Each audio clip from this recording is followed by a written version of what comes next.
Hello and welcome to episode 56. In this episode, we're talking about goal setting with kids.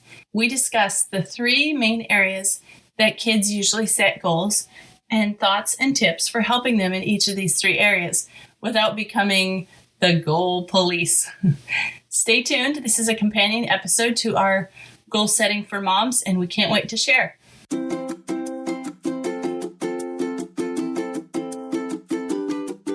Hello, and welcome to Outnumbered the Podcast. I'm Bonnie. And I'm Audrey. We're experienced moms to a combined total of 18 children. Our mission is to help overwhelmed parents find peace in parenting and humor in the chaos. Come join us as we attempt uninterrupted conversation about parenting with joy and intention.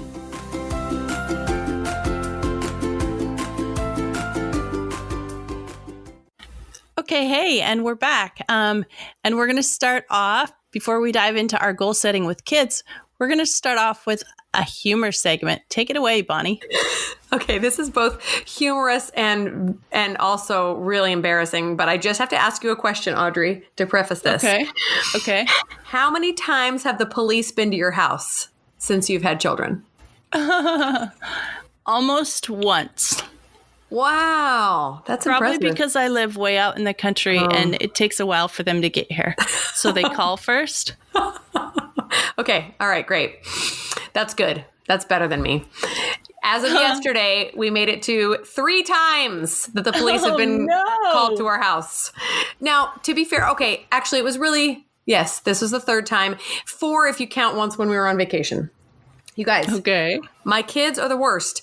They are always calling 911. Not always, but, you know, they've called and then 5 years later, some other kid gets a hold of a phone and tries it, you know. Yeah. So the first 2 times was a rogue 911 call. And the problem was that was back when we had a house phone. So then the dispatcher would call back, but we never answered the house phone because it was always a telemarketer. Yeah. So it would just ring and ring and ring. And I had no idea that my kid had been, you know, until the poor policeman shows up at the door and a million kids answer. I'm like, I'm so sorry. So then once on vacation, it happened too. But yesterday was the first non-accidental 911 call. And I get a call. I'm working in my office and my kids are out playing in the yard and we have gates. So my kids are all very safe and I can see them most of the time out my window.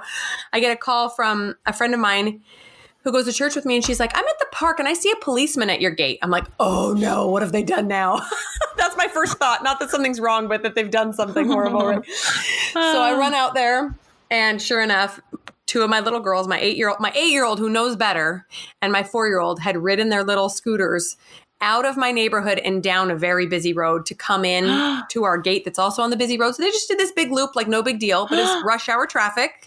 Oh no. And by the time I went out there, they were back in. So I thought everybody was there. No big deal. Anyway, he says, yeah, I just got flagged down. Someone told me your kids were on the street. I'm going, you're all grounded. Anyway, no. So that was a nice adrenaline spike for me. So anyway, so to any other mom who's had the police come to their door because their kids have done something naughty, I'm with you. I'm so sorry. Oh, that is kind of scary and kind of funny. Yeah, right. Exactly. All right. And so we're going to talk today about goal setting with kids, and we're going to try to help them set goals that don't involve the police. No, wait a second. That's a great goal right there. So we're going to talk about 3 main types of goals that kids set: habit goals, monetary goals, and life goals. And this is kind of a companion episode to our episode 52 about moms and goal setting. Right. Hopefully you took some tips there and were able to create some goals for you for this year. But then that naturally kind of leads us to wanting our kids to also set goals and kind of do something with their lives, right? And the earlier that they get into that habit, the more likely they'll be successful later on in life. So our tips today are going to be to help moms encourage and inspire their kids to set goals without being the enforcer. We don't want to be constantly badgering them. We want the goals to be, you know, self-sustaining and them to be inspired to do them themselves. Yeah, that's absolutely the worst when it turns into a situation where we're policing their goals. That's not even a goal at all. That's just mom nagging. Right. We're going to talk about general helps first. And it helps to have a full discussion with a kid about their goal before they decide to set it and set off on that journey. Because sometimes kids just don't have the vision to see what will be involved in reaching that goal. And sometimes it's not a reachable goal for kids. And it's good to walk them down the path just verbally first when they try to set a goal. Because sometimes we've been there, done that, and they don't have that experience. Yes, absolutely. We know that we set goals in order to become these people we want to be, but sometimes they just think of it as more drudgery. So like we talked about in episode 54 about everyday intention, about having that vision of who we want our kids and our family to be down the road, we can also inspire our kids to do the same thing for themselves. So we can sit down and say, where do you see yourself in 20 years? Let's see, you're 8 now, so you'll be 28 then. That means you could be married, you could be getting an advanced degree, you could be working a cool job, all these different scenarios. Say, what kind of a person do you want? What kind of integrity do you want to have? What do you want to look like? What do you want to, how fit do you want to be? All these things. And then we can say, look, I've become the person I am through these goals. And then some of the things that I want to change, I'm still working on, right? Without these goals, we'll never improve. We won't realize our dreams. And then find a way to inspire them to get there, right? A quick little side note about this is that we've been pushing piano for many years at my house, giving kids lessons and pushing them to practice. But a couple of my kids have never really kind of caught the vision until recently. One of my kids went to his recital and there was a kid there his age who was like light years ahead of where he was. And he was amazed. And I'm like, oh, where was this recital like 5 years ago, right? He came home and practiced nonstop for a week. And I was like, oh my gosh, look at the power of inspiration. That made him do it so much more often and so much more intently than all the nagging in the world could have made him do, right? Just that inspiration. Yeah. I love to have those kind of conversations with my kids. They love to say, hey, Mom, how old will I be in 10 years? And how old will so-and-so be? And how old will so-and-so be? And how old will you be? And they love to talk about what it'll be like and what they'll be doing, what they might be doing. Those kind of conversations really inspire kids. Yeah, totally. Okay, so let's dive into helping kids with habit goals. These kind of goals usually fall into 2 categories. They either want to stop a bad habit, like biting their fingernails, or they want to start a good habit, like better teeth brushing skills. So we can help them in both those categories, but that's generally where their habit goals fall into. Right. I've found that many of my kids' habit goals are building on something good. So they'll start a project or something and then they kind of fizzle out and I'll say, okay, well, let's try to make a habit to, work on something creative every day, like create that space in their day to develop a talent or something. And sometimes kids don't have the forethought to think, well, I want to be a good piano player or I want to be a good musician. That means you have to sit down every single day and practice. So kind of to help connect that far-reaching vision with the day-to-day practice that takes. So that, I guess that totally goes towards the developing good habits. Yeah, it's like we talked about in episode on goals for moms. When you have a routine, it's easy to add something onto that routine. So if your routine is to get up and brush your teeth, then after that, you can add clip your fingernails or trim your fingernails or, make your bed or help me out here. Right. You can just piggyback something else onto it. Right. Yeah. So once you have a routine in place, it's easy, a habit routine, it's easy to just piggyback another thing onto that existing routine because it's already cemented in place. Does that make sense? Yes, totally. If your day is just kind of all going with the flow, you're never going to accomplish what you want to get accomplished. So you start those routines and then gradually they can build into something amazing.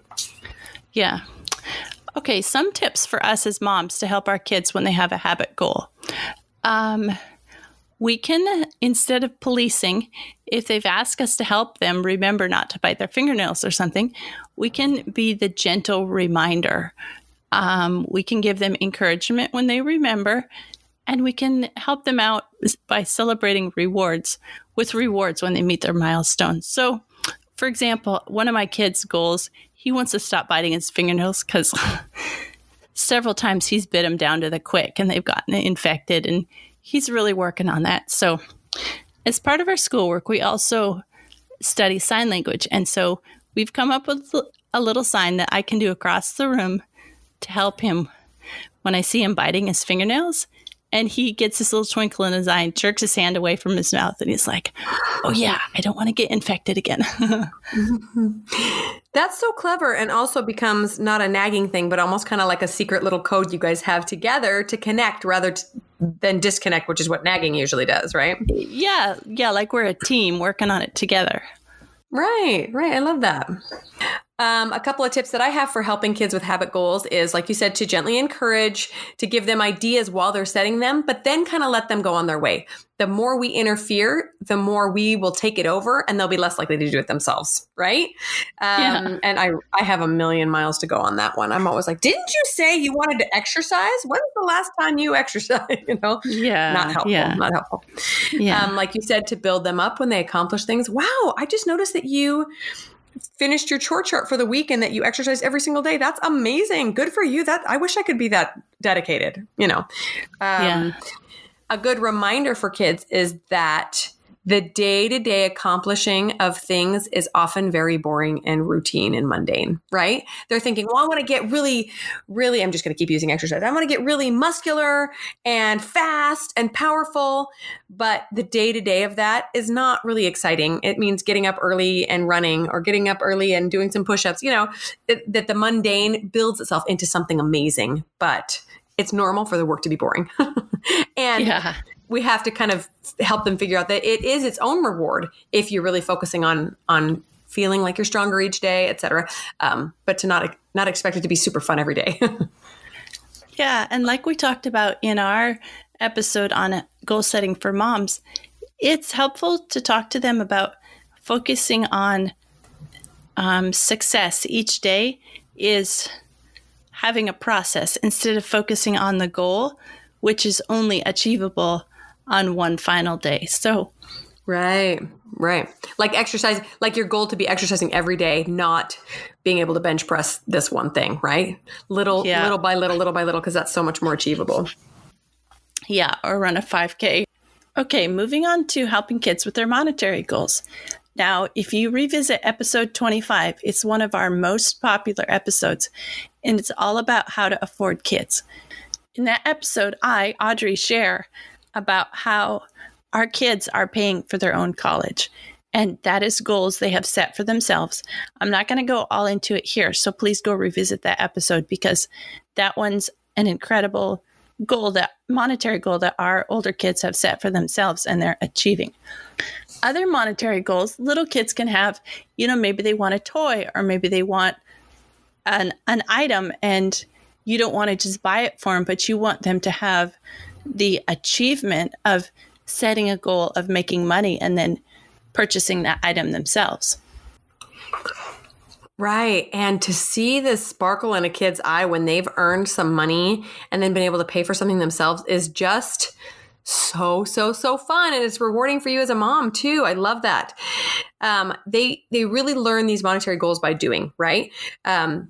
We really have to give our children some money or allow them to earn money in a way that they can develop the skills necessary to know how to manage it.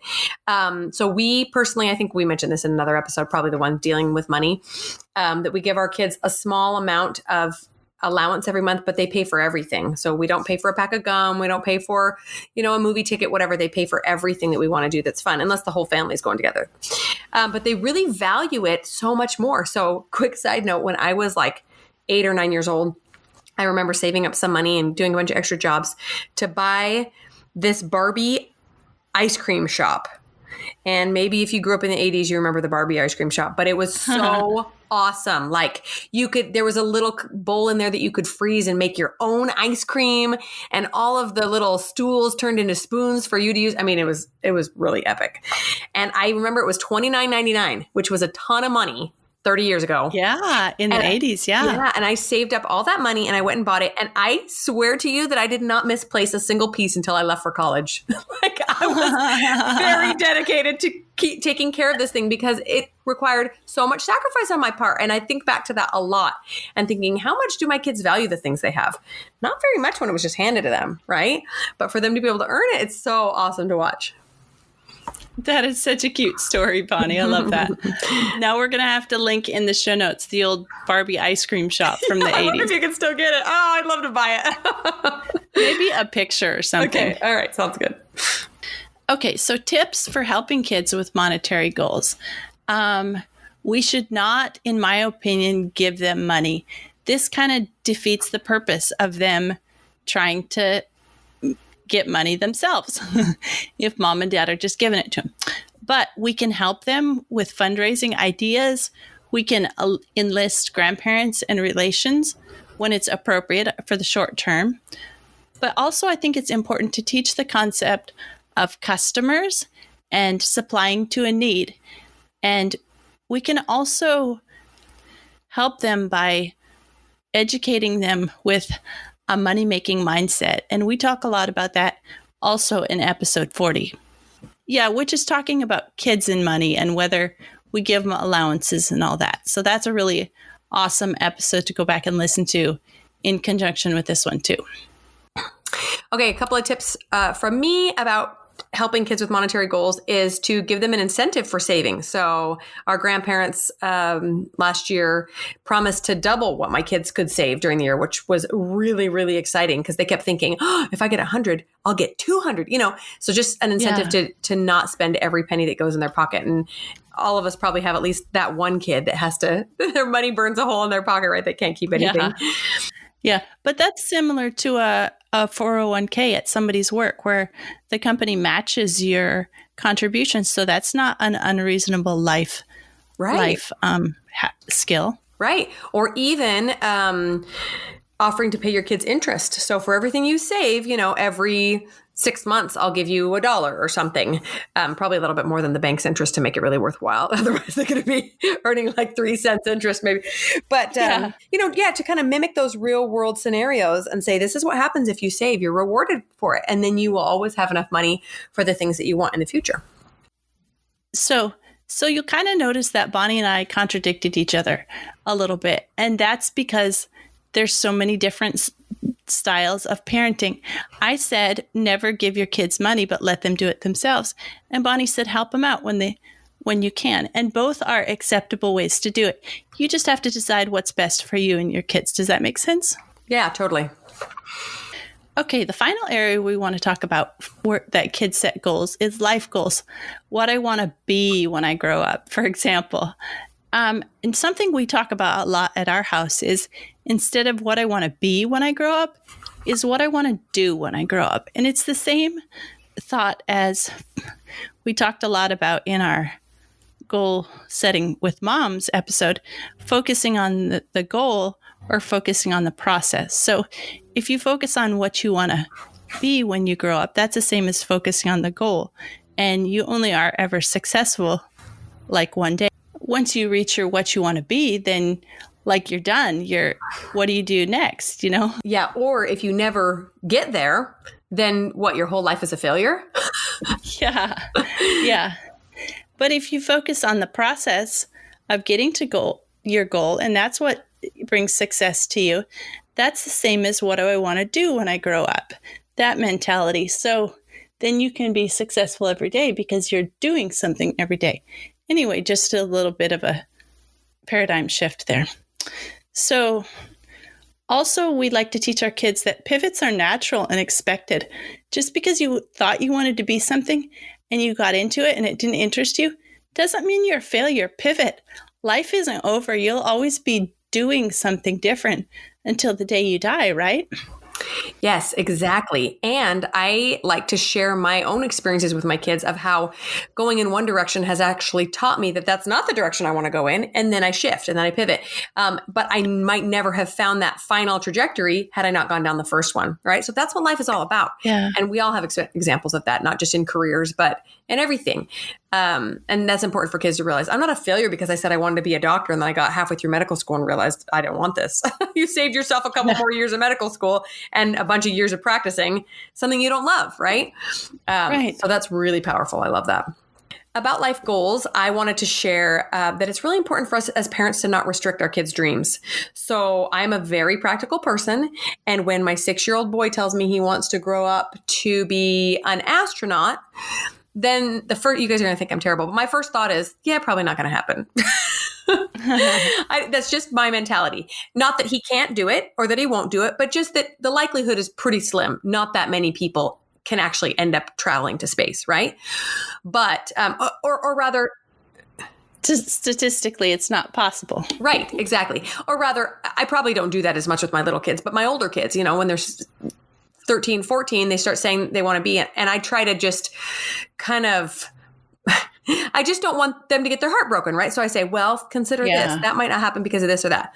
But I am learning that kids are amazing, and they can do a lot of things that we had no idea they could do. In fact, some of the things that I wanted to do when I was a kid, I never thought I could. And I'm doing them now, which is kind of interesting, right? Girls can be firemen. That's the gender thing too. Girls can be firemen. Boys can be dancers. You can be an astronaut, even if there's only going to be 15 people who fly to space this year. You really can. Somebody's got to do it. I think the trick is just for us moms to encourage their dreams and let the world let them down instead of us. Because the world will. Yeah, don't put limits on our kids. I totally agree with that 100%. Oh, and don't project your own insecurities on your kids, right? Because some of them are just way more amazing than we are. Yeah. I've seen that happen before, that a child becomes something that a parent failed at because the parent really wanted it to happen, and the child's trying to fulfill the parent's dream. And ultimately, it just doesn't work out. Right. Neither one is really happy. Exactly. Okay. I have a couple tips for helping kids reach their life goals. First of all, be a good example of a lifelong goal setter. So go listen to our episode on goal setting for moms and put it into practice. How can you encourage your kids to set goals and reach for them if you're not doing it yourself? Another thing is exemplify those graceful pivots. If you realize you started down a path and it's not for you, don't be stubborn and stay on it just because you started heading in that direction, but pivot and be a good example of how to pivot and get yourself out in a wise and timely manner. Another example is be curious. Don't ever say, I can't because I'm a mom. Be curious, and then continually be educating yourself. So never stop your own desire to have goals and attain them yourself.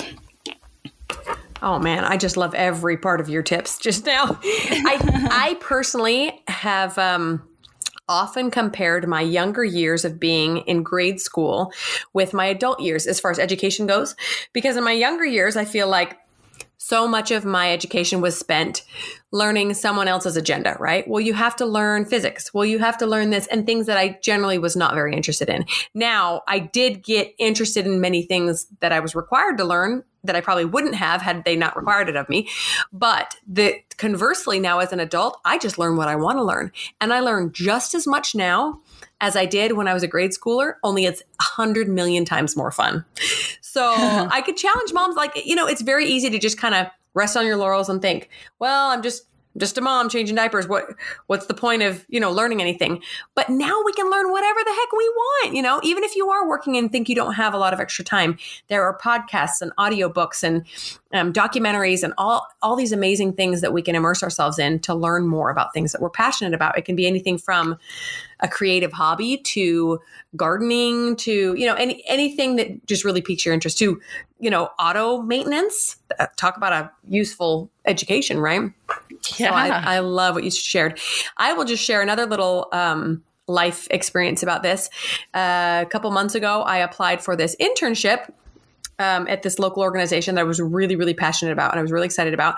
And I really wanted to tell my kids about it because I was so excited about it. So I told them about it, and I said, hey, if you don't mind, pray for me that I get this internship. If it's meant to be, I'd love it, whatever. And so they started asking me about it all the time. In fact, I thought they'd, listen to me and then forget about it, but they asked nonstop. And I was supposed to find out on a Monday, and that whole weekend, every 5 minutes, did you find out yet? Did you find out yet? It was really cute. And then on Monday, That's so adorable. yeah, they were so supportive of me. It was really cute.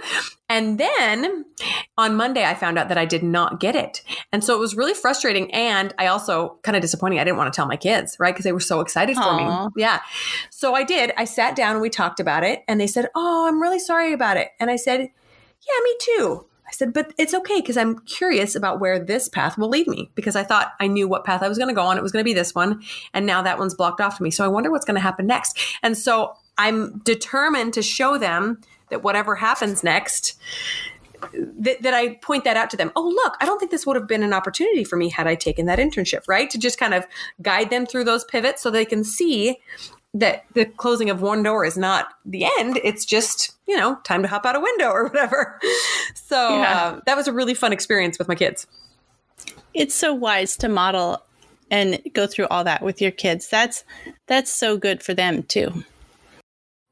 I hope so. We'll see what they do with their lives. Okay. I wanted to talk a little bit about helping kids develop lifelong goal setting habits and successes.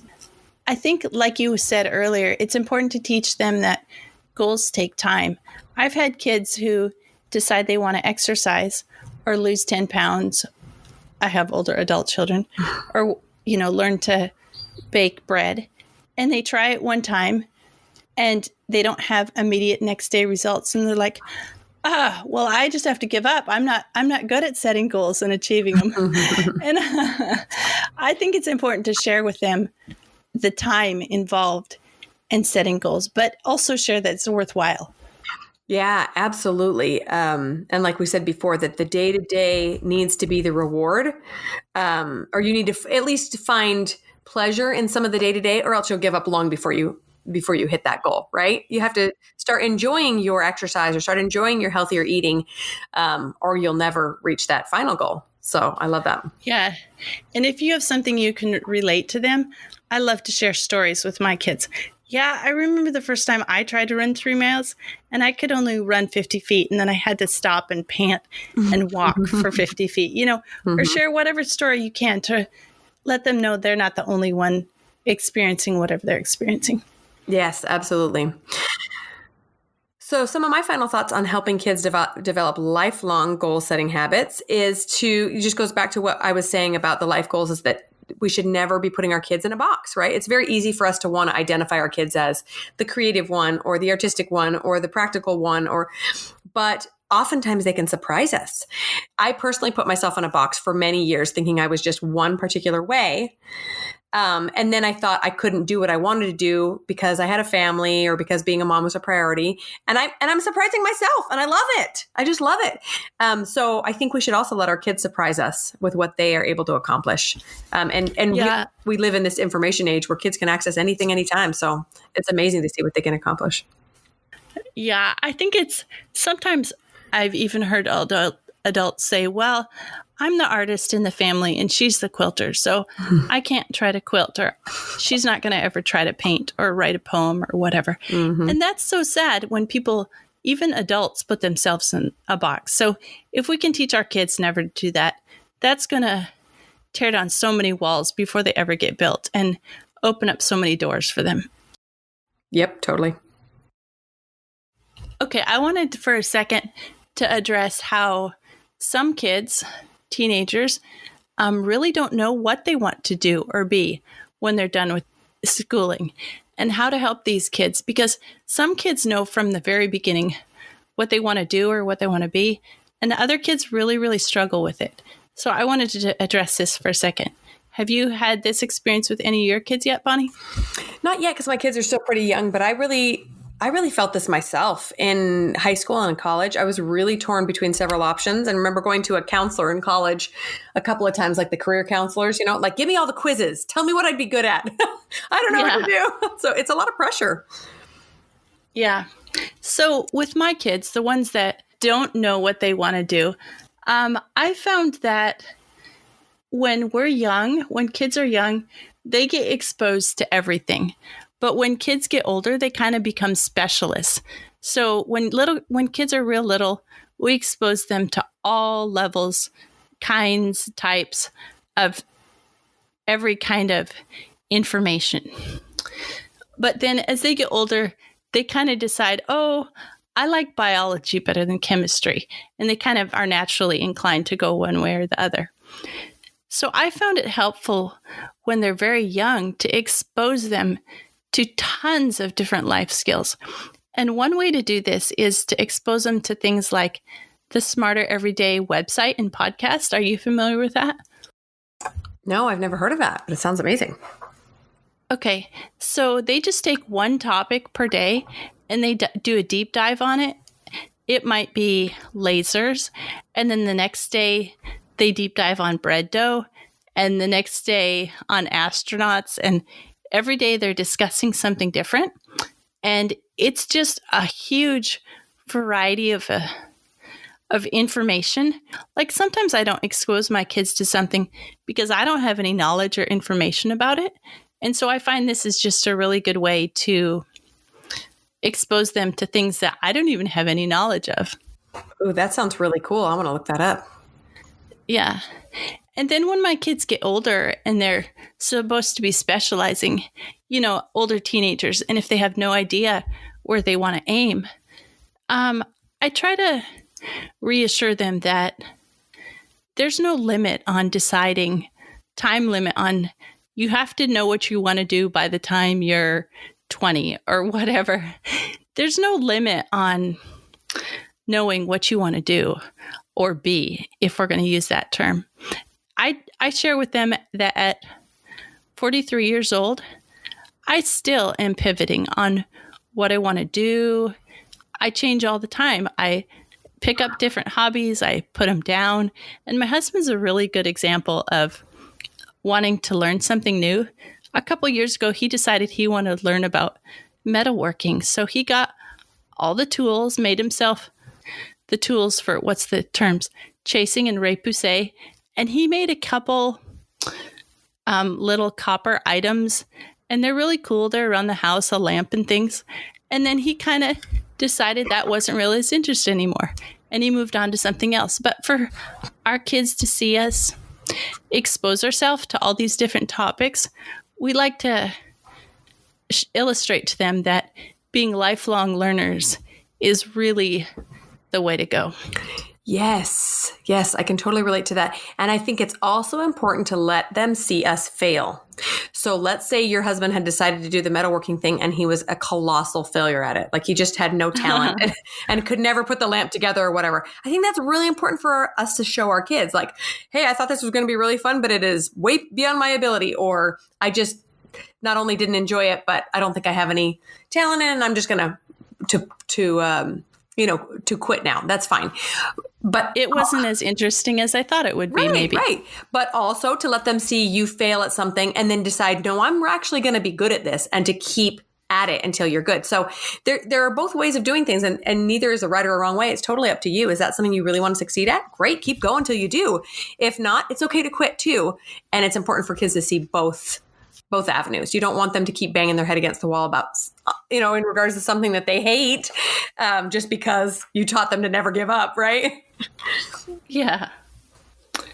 Okay, my final thought on goal setting with kids is any goal they set is worthwhile for them to try to attain. It's better than having a couch potato with a phone in front of their face who never sets any goals, right?